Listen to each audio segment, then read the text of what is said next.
Then they arrived at the country of the Gadarenes, which is opposite Galilee. When Jesus stepped ashore, a certain man out of the city who had demons for a long time met him. He wore no clothes and didn't live in a house, but in the tombs. When he saw Jesus, he cried out and fell down before him, and with a loud voice said, "What do I have to do with you, Jesus, you Son of the Most High God? I beg you, don't torment me."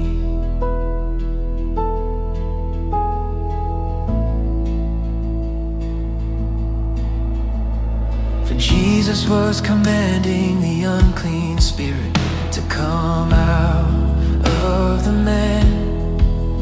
For the unclean spirit had often seized the man. He was kept under guard and bound with chains and fetters. Breaking the bonds apart, he was driven by the demon and into the desert.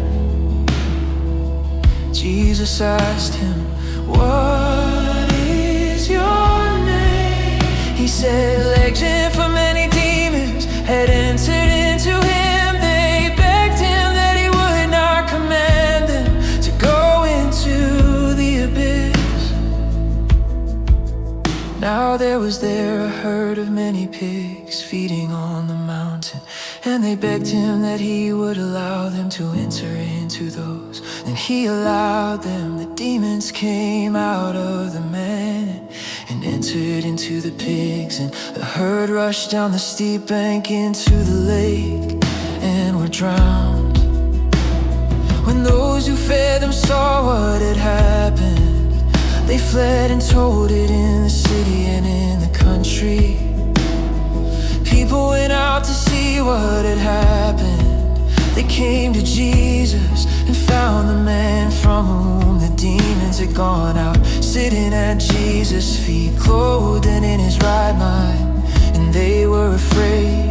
Those who saw it told them how he who had been possessed by demons was healed. All the people of the surrounding country of the Gadarenes asked him to depart from them, for they were very much afraid. Then he entered into the boat and returned.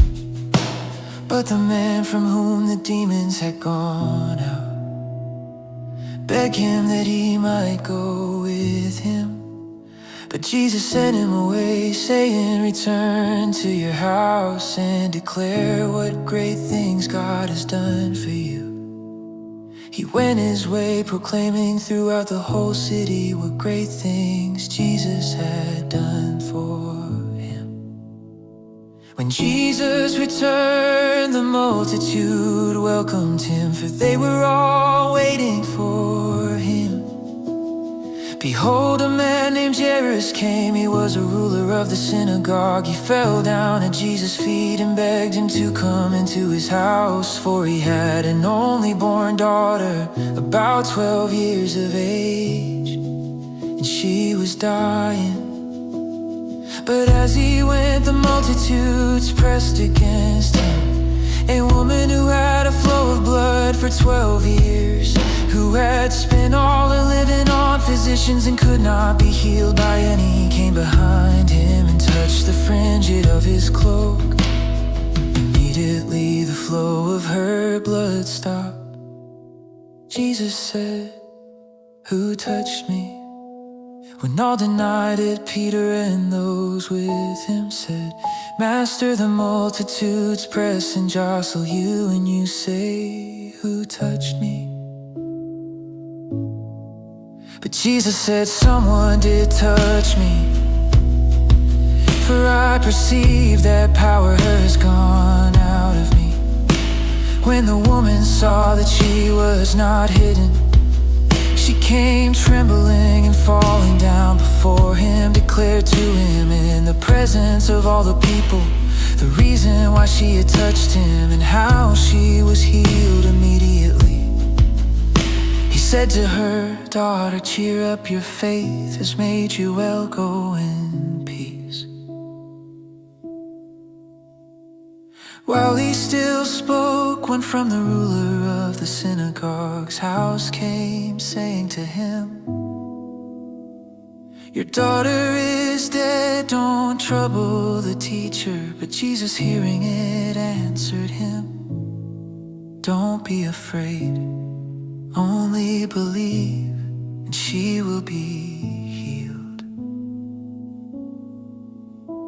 When he came to the house, he didn't allow anyone to enter in, except Peter, John, James, the father of the child, and her mother. All were weeping and mourning her. But he said, "Don't weep, she isn't dead, but sleeping." They were ridiculing him, knowing that she was dead. But he put them all outside, and taking her by the hand, he called, saying, "Child, arise." Her spirit returned, and she rose up immediately. He commanded that something be given to her to eat. Her parents were amazed, but he commanded them to tell no one what had been done.